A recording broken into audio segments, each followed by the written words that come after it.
조선을 개국하는데 가장 큰 공을 세운 인물 중 하나이며 자신이 설계한 나라 조선에서 두 왕조를 섬긴 변절자 간신이라는 소리를 들으며 철저히 지워진 인물이 있었습니다. 그는 바로 삼봉 정도전입니다. 이번에는 시대를 앞서갔던 조선의 설계자 정도전에 대해 알아보도록 하겠습니다. 고려 말 조선 초문신인 정도전은 조선이라는 나라를 설계하고 만든 인물로 봉가는 봉화이며 호는 삼봉입니다. 정도전은 고려 말 2세의 문화로서 신진사대부에 속했는데 신진사대부는 고려의 개혁을 두고 온건파와 급진파로 나뉘어져 있었습니다. 온건파는 고려의 명맥을 이으면서 내부적으로 개혁을 하자는 쪽으로 포은 정몽주가 대표적인 인물이었으며 급진파는 새로운 나라를 건설하여 처음부터 다시 시작하자는 쪽으로 삼봉 정도전이 여기에 속했습니다. 결국 정몽주가 이성계의 다섯째 아들 이방원에 의해 목숨을 잃으면서 온건파는 붕괴되고 급진파에 의해 고려는 역사의 뒤안길로 사라지고 조선이라는 나라가 건국되어집니다. 조선의 건국왕이 된 이성계는 인사와 병권 등 모든 권력을 정도전에게 넘겨주었고 정도전은 권력을 통해 조선의 모든 것을 하나부터 열까지 설계하고 도입하여 자신이 꿈꾸는 이상향으로 만들어버립니다. 이렇듯 잘나가던 정도전이 세자책봉이라는 암초를 만나게 됩니다. 조선의 첫 세자책봉을 두고 수많은 대소신료들이 조선 건국의 공이 가장 큰 정한군 이방원을 세자로 지지를 하였습니다. 하지만 이성계는 신덕왕후 강씨소생의 막내 아들 이방석을 세자로 세우고자 하였습니다.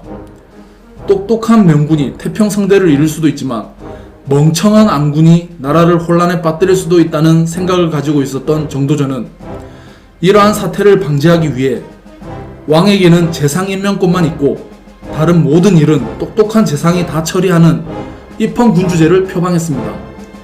그에 반해 야신과 정한군 이방원은 강력한 왕권의 바탕을 둔 왕조국가를 지향했기 때문에 정도전은 그를 견제할 필요가 있었습니다. 자신의 주군인 이성계의 마음 또한 방석에게로 향해 있었으므로 이방석을 조선의 첫 세자로 만드는데 정도전은 일조하게 됩니다. 하지만 이로 인해 이방원과는 적대적인 관계가 되어버립니다.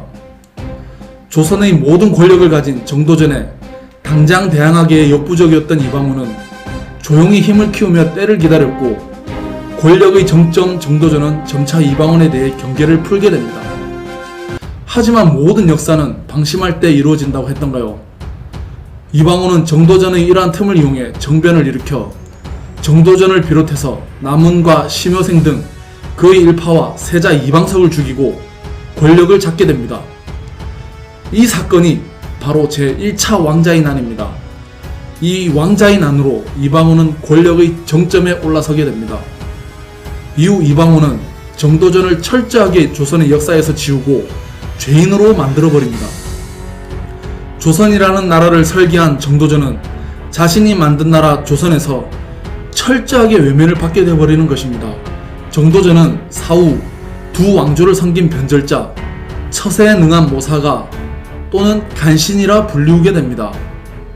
이러한 상황은 1865년 고종이 경복궁을 중건하고 그 설계자인 정도전의 공을 인정해 그의 관작을 회복시켜주고 문헌이라는 시호를 내리기 전까지 계속되었습니다.